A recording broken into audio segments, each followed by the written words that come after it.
तो दोस्तों आज हम लोग जानेंगे कि आप प्रति माह 1000 रुपये बचा के 6 लाख का LIC का प्लान कैसे ले सकते हैं। तो आप आज हम लोग जानेंगे जीवन लाभ 736 का और जीवन लक्ष्य 733 का, दोनों का हम लोग देखेंगे। तो कौन सा प्लान अच्छा है, आप लोग वीडियो में बने रहिए और लास्ट तक देखिए और अपना जो डाउट है और जो भी आपको क्यूरी है आप लोग अपने कमेंट सेक्शन में दे सकते हैं। और हम लोग जो पहले भी LIC जीवन लक्ष्य और जीवन लाभ के जो वीडियो बनाए हैं, तो वो आपको डिस्क्रिप्शन बॉक्स में लिंक है, वो आप लोग डिटेल में देख सकते हैं। तो दोस्तों आज हम लोग जानेंगे LIC जीवन लक्ष्य 733 प्लान और LIC जीवन लाभ 736 प्लान। दोनों प्लान एंडोमेंट प्लान है और इसमें कोई मनी बैक नहीं रहता। तो चलिए हम लोग देखते हैं दोनों में एज एंट्री क्या है। जीवन लक्ष्य में एज एंट्री है 18 से 50 वर्ष तक और जीवन लाभ में है 8 से 59 ईयर तक। तो अब इन दोनों प्लान में इस एज में एंट्री लिख सकते हैं। और उसके बाद हम लोग चलते हैं, जानेंगे कि दोनों में टर्म क्या है। तो इन दोनों में टर्म जो अवधि है LIC जीवन लक्ष्य में 13 से 25 वर्ष तक है और जीवन लाभ में आप 16 साल का लिख सकते हैं, 21 साल का लिख सकते हैं और 25 साल का लिख सकते हैं। ये तीनों टाइम पीरियड में आप ले सकते हैं, लेकिन जीवन लक्ष्य में आप 13 से 25 वर्ष तक जिस एज में भी लिख सकते हैं। तो इसमें आप प्रीमियम पेइंग टर्म जो है जीवन लक्ष्य में आप जो कोई प्रीमियम लेंगे, आप 15 साल का लेते हैं तो आपको 12 साल का ही प्रीमियम देना है, 3 साल का आपको छूट है। और जीवन लाभ में आप 16 साल का जो प्लान लेंगे तो आपको 10 साल का ही प्रीमियम देना पड़ेगा और 21 साल का लेंगे तो 15 साल प्रीमियम देना पड़ेगा और 26 साल का लेंगे तो 25 साल का लेंगे तो 16 साल का प्रीमियम आपको देना पड़ेगा। तो ये रहा उसका प्रीमियम डिटेल्स। अब हम लोग चलेंगे इसमें सम इंश्योरेंस कितना है आपका। जो जीवन लक्ष्य है इसमें मिनिमम सम इंश्योरेंस 2 लाख का है और जीवन लाभ में भी सेम है, 2 लाख का ही सम इंश्योरेंस। कि दोनों में मैक्सिमम सम इंश्योरेंस क्या है। मैक्सिमम सम इंश्योरेंस आप देख पाएंगे जीवन लक्ष्य में नो लिमिट है और जीवन लाभ में भी लो लिमिट। आप अपना मर्जी के हिसाब से आप जितना भी मैक्सिमम सम इंश्योरेंस ले सकते हैं। तो चलिए हम मैक्सिमम एज मैच्योरिटी देखते हैं। जीवन लक्ष्य में 65 ईयर का मैच्योरिटी है और जीवन लाभ में 75 ईयर का मैच्योरिटी है।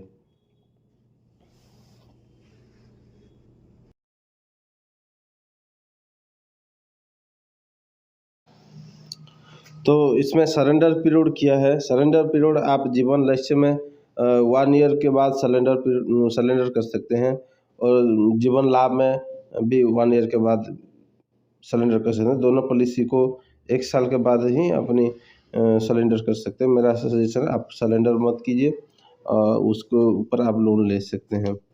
लोन का जो है जीवन लक्ष्य में आफ्टर 1 ईयर के बाद लिख सकते हैं और जीवन लाभ में भी 1 ईयर के बाद लिख सकते हैं। लोन इंटरेस्ट जो है 9.5 प्रीमियम पर एनम रहेगा, आपकी ईयरली 9.5% का इंटरेस्ट चार्ज लगेगा। तो मेरा सजेशन है कि आप हो सके तो लोन लीजिए, सरेंडर लेने से आपको नुकसान हो सकता है। तो चलिए अब नेक्स्ट पार्ट की तरफ। तो चलिए एग्जांपल से हम लोग समझने की कोशिश करेंगे। रवि जो है उसका एज 30 साल है, वो 2,30,000 का जो सम इंश्योरेंस लेगा तो उसका टर्म पीरियड है 25 साल का, जो वो प्रीमियम पे करेगा 22 साल। उसका मंथली EMI पड़ेगा 1,020 रुपया और क्वार्टरली पड़ेगा 3,060, हाफ ईयरली पड़ेगा 6,080 और 1 ईयर का जो EMI पड़ेगा 12,030 रुपया पड़ेगा। तो आप लोग अपने हिसाब से जो प्रीमियम है आप मंथली क्वार्टरली जो भी सिलेक्ट कर सकते हैं। तो उसका डिपॉजिट टोटल होगा 2,60,000। मैच्योरिटी आफ्टर 25 ईयर जो होगा 2,30,000 प्लस बोनस 2,65,500 प्लस FAB जो है उसका 1,03,500, टोटल मिला के 5,98,000 का उसका टोटल मैच्योरिटी अमाउंट होगा। तो हम लोग देखते हैं कि एक कस्टमर उसका जो रिस्क कवर कितना रहेगा। 10 ईयर के बाद उसका डेथ हो जाता है तो उसको नॉर्मल जो रिस्क कवर होता है सम इंश्योरेंस का, उसको 2,30,000 मिलेगा। और ईयरली जो नॉमिनी है उसको 20,000 ईयरली उसको मिलेगा। और मैच्योरिटी जो 25 ईयर का लिया है, 25 ईयर कंप्लीट होने के बाद फिर से नॉमिनी को 5,98,000 का उसको मैच्योरिटी कवर होगा। एक्सीडेंटल रिस्क कवर जो है उसको कितना मिलेगा हम लोग देखते हैं। तो उसको sum insurance plus 10% pension sum insurance उसको मिलेगा। तो उसको मिलेगा 4,60,000 प्लस ईयरली जो सेम ही रहेगा उसको 20,000 ही ईयरली मिलेगा। और मैच्योरिटी के टाइम 5,98,000 का उसको टोटल मैच्योरिटी अमाउंट मिलेगा। अभी जीवन लाभ का जो एग्जांपल है हम लोग देखते हैं, उसका एज 30 ईयर है और वो सम इंश्योरेंस 2,30,000 का लिया है, 25 ईयर का जो टर्म है। और प्रीमियम पेमेंट है 16 वर्ष का। तो मंथली उसको 1,050 रुपया पड़ेगा। क्वार्टरली जो है उसको 3,150 पड़ेगा। और हाफ ईयरली जो है 6,240 पड़ेगा। और ईयरली जो है 12,360 पड़ेगा। तो हम लोग देखते हैं उसका टोटल डिपॉजिट कितना हुआ है। टोटल डिपॉजिट 1,95,000 का है, उसको टोटल डिपॉजिट है। मैच्योरिटी आफ्टर 25 ईयर उसको 2,30,000 प्लस 2,70,000 जो बोनस है। और FAB मिला के 1,03,500 मिला के उसको 6,03,750 टोटल मिलेगा। टोटल मैच्योरिटी उसको 25 ईयर के बाद 6,03,750 जो उसको मिलेगा। तो हम लोग देखते हैं कि तो दोस्तों अब हम लोग देखेंगे कि उसका जो रिस्क कवर है